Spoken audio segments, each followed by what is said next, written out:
Ladies and gentlemen, the fight is over and we have a winner in the Hungarian elections. Seems like now we can all go home. Or can we? You see, elections are always a mirror of societies. And the Hungarian vote, with its plot twists, Russian scandals, MAGA connections and a flood of AI deepfakes, provides us with the lens through which we can see much deeper into the continent's future. And to see that, we must go back to the start. So, who is Péter Magyar and what does his election really mean for Hungary and Europe? Meet Péter, the ultimate insider turned whistleblower. And from the very start, this lawyer and former diplomat was a product of Hungary's conservative elite. Married for over a decade to Orbán's former justice minister, he had a front row seat to the government's inner workings. But when a child abuse pardon scandal forced her resignation in 2024, Magyar used this crisis to defect and expose the regime.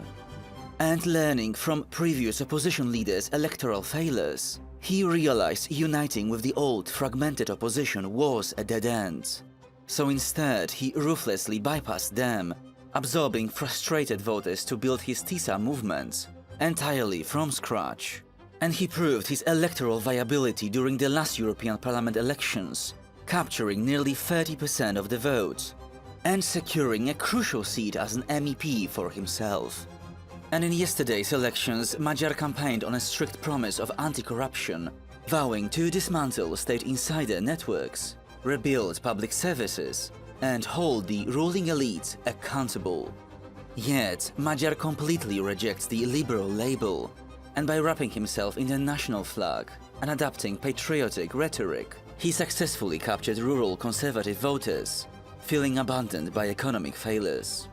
Magyar also maintained an iron grip on his party. To avoid previous campaign's gaffes, he centralized all messaging around himself, demanding total discipline. And in Brussels, Europe should expect an immediate pivot back to the Western mainstream, as Magyar aims to repair broken institutional trust with the EU and NATO. However, defeating Orbán does not mean a return to a polite centrist consensus, no.